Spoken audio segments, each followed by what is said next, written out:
So last week I tried to make 2 points, and one of them was the flow path of the new lava flow was uncertain because it was approaching a location where our steepest descent lines, our blue lines on the map, were very, very close together.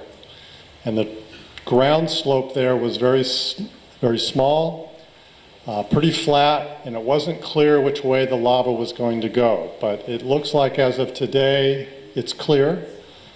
And I'll talk about that in a couple of minutes. The lava seems to be flowing down the steepest descent path that runs to the junction of Highway 130 and Pahoa Village Road, right next to Pahoa Marketplace. And I also said last week that as the flow advanced across this very low slope, we would expect the flow to do what? Maybe widen out, but also slow down? Slow down. Well, the lava flow is not slowed down. It did for a couple of days this week. It looked like the lava was only going to be moving at an average rate of about, say, 170 yards a day for a 2-day period between Sunday and Tuesday. But the observations that Daryl made this morning and yesterday suggest that the flow picked up again to moving as fast as about 300 to 340 yards a day. And of course, we sort of know what that means in terms of the advance, how quickly it could arrive at a certain location. It would arrive much sooner. Okay, so I'll talk a little bit about both of those points today. And I wish I could show you some better pictures of this new lava flow, but in the past several days, and when we flew on Tuesday afternoon, the weather was not very good, lots of clouds, rain, and so I apologize for the picture here. It's very hard for people in the back to see, I know, but I want to point out a couple of things. We're looking upslope in this direction toward the crack system, and Pu'uo is way off the screen up that way. Here is the new lava flow, marked by the smoke, which is the vegetation burning along the margins of the lava flow. And the flow is snaking its way down across this part of the ground here. The old part of the June 27th flow that moved through Pahoa is right here. This is the little thumb, you might say, that moved off to the north during that flow in October and November. Okay, and also wanted to point out that since this flow began forming on November 19th from the crack system, the average rate over the 22-day period has been about 330 yards a day. So you may recall that's moving a little bit faster on average than the earlier flow did as it was coming out of the crack system and hitting this particular low angle ground.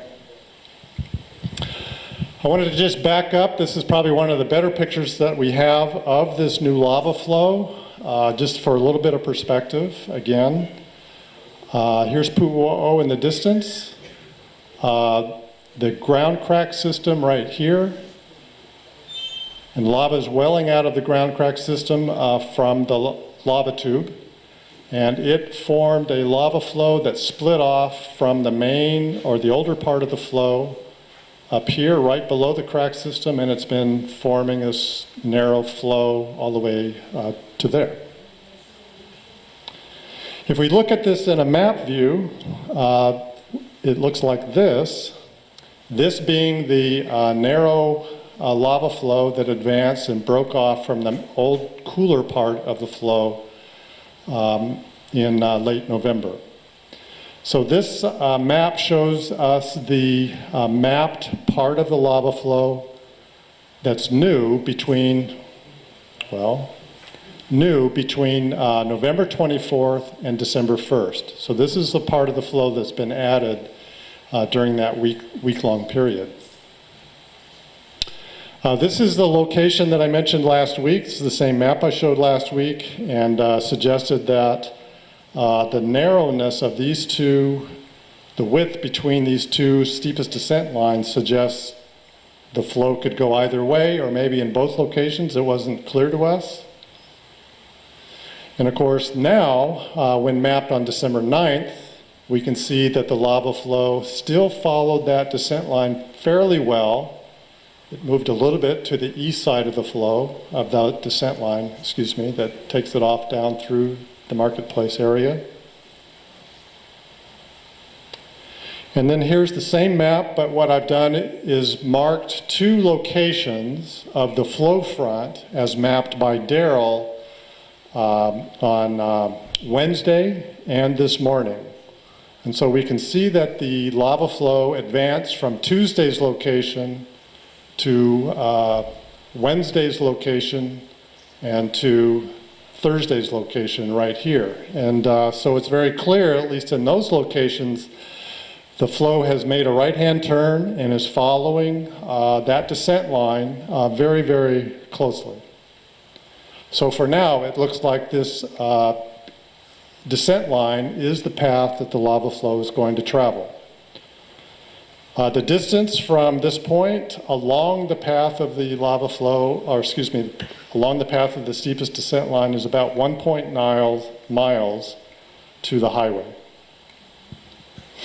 I would like to say that it doesn't necessarily mean the lava flow will definitely continue following that path. We've all seen in the past month or two that the varying discharge rate up at Pu'u'o may have an effect on how much lava gets down to the flow tip.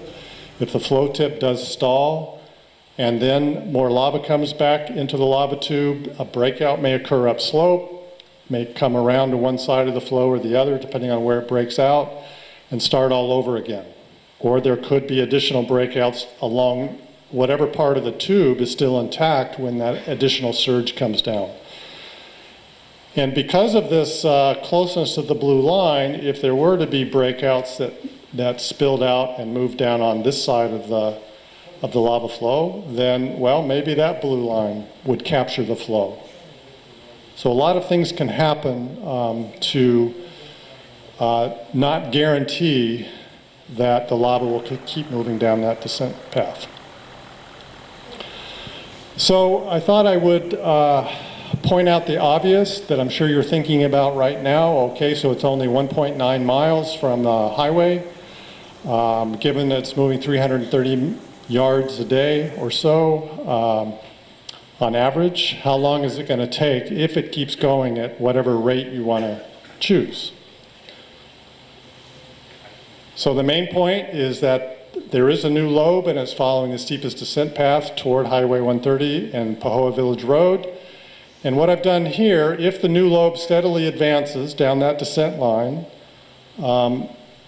it will reach the highway in a different number of days depending on what advance rate the lava ends up showing.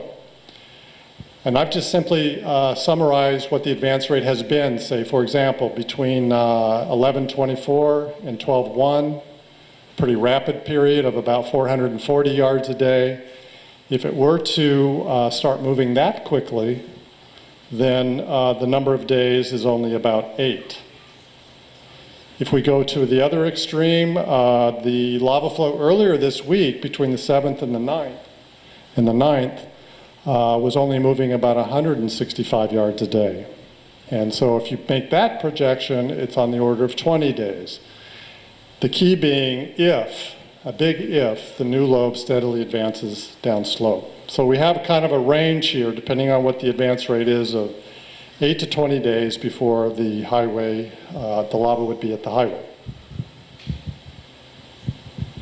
Okay, so now I want to just show you a few images of what this flow looks like. These are going to be a little hard to see because of the weather over the past week or two. Here we are on December 4th, photo taken by Hawaii County CD. We're looking up toward the crack system here. Here is the narrow new flow And you can see a little bit of glow from lava meeting the vegetation. You notice in this little place there's a kibuka here right in the middle of the flow where the lava went around both sides and came down to here. This is the old part of the flow that moved down through September, October, and November down into Pahoa, which is Pahoa Town, which is off over there. And so this new lava flow kind of moved in that direction. Here we are on December 8th, so that's earlier this week. Excuse me, this was taken, mixing up my dates, last week from volcano helicopters. The lava flow is breaking out of the lava crack system up here, and it branches out and is moving down this direction out to here. I think I put a bunch of graphics in here. Let's see. So there's Pu'uo'o for reference. There's the crack system. The crack system is about 8 miles from Pu'uo'o at the tip. And then the old flow broke out of the crack system and moved in that direction over here and off screen. And this new flow broke out of the crack system and then flowed down in this direction. And it's following the different flow paths. So the next image I'm going to show you, the only good reference point to compare the two is this albizia tree sitting out here in front of this patch of vegetation. So maybe we'll flip back and forth here. Let's see. So if we advance forward, here's the albizia tree. Here's the tip of the vegetation. And the flow has moved in a day or so here from this location out to here. So the 8th was on Monday, I'm sorry. This is on our flight on Tuesday. So in that 1 day period or so, the flow moved from about this area out to here, and it's moved even further down slope in the past couple of days. Here's what that lava flow tip looked like with a thermal infrared camera. You can see it's relatively narrow. It's less than 100 yards wide. Some places only 50 yards wide or so. And most of the surface flow activity is right at the tip. So not very many breakouts, but a few upslope. Okay, so let's zoom out a little bit to look at the map of the eastern tip of the island. And we were looking at this part of the lava flow here in red. But on December 5th, so that was on Friday, there was a new breakout that occurred at the base of Pu'uo'o. I think it was about a mile downslope. And it's that red area right there. And that flow was still active as of Tuesday, so 4 days later. But it was moving very slowly, very sluggishly. And I don't know if that particular breakout is still active at that time. And it looks like that breakout occurred just after there was a very sudden deflation event up at the summit, suggesting that there was a slug of magma that was moving down from the summit area to Pu'uo'o and into the lava tube. Maybe the tube couldn't take all of that lava, so it spilled out up in this direction, spilled out right there. And that may be the reason why we're seeing a little bit of the advance rate now at the flow tip, that little surge that happened starting on Friday. Back up at Pu'uo'o, we were able to make a measurement of the lava tube on Tuesday, and the active lava stream in the tube increased in cross-sectional area about 15%.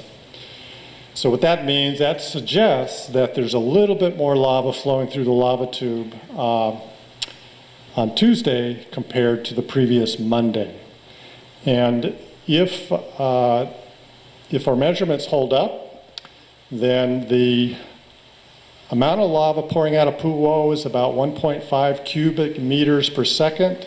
The advance rate really has varied quite a bit, from about 440 to 165 yards a day. The average rate is about 330 yards a day. And so depending on what eventual rate it takes to get to the highway, if it keeps going, it could be anywhere from 8 to 20 days. And I think I asked you a question last week when I put out those kinds of numbers. How many of you believed me that those would actually end up taking place? I think there were only 1 or 2 people that said that. So I said that's a very good, healthy skepticism. And so when I put these numbers up, it's not to say that's what's going to happen. I'm not making a forecast, but I'm helping a context here to help to suggest that if that flow keeps going, these are the kind of time frames we're looking at before it could hit the highway. And these are the kinds of measurements and calculations you can make yourself when we update our maps. And also, in conclusion, there was a slight increase in lava discharge from Puwo in the past week. I also wanted to make one comment. We received a few sharp criticisms in the past week and a half or so for not posting maps at the same frequency that we had been posting maps for the previous 2 or 3 months. How many of you noticed that? Okay, great. You're paying attention.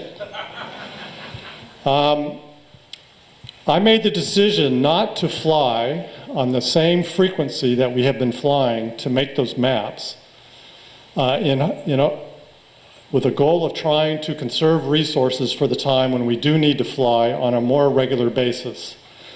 And I based that decision on the fact that on those maps, with the new breakout occurring on the west of the old flow, and that decision point that I kept pointing out with the question mark of which way the lava flow is going to go, I said, you know what, we have time. And Daryl's flying every day. I get data points from him every day, and we can use that as a guide, but we don't need to fly right now. And so that's what I did, is try to make a conservative approach so that when we do need to fly, we will fly. And when we need to fly, I guarantee you, we will fly. So if you see that we're spacing out our maps, there's a reason for it. Because this flow has moved so quickly in the past couple of days, we are sending out a ground crew tomorrow. So we'll probably be mixing up ground crews and as well as flights. So there should be some additional information posted on our website tomorrow night. So thank you very much for your patience.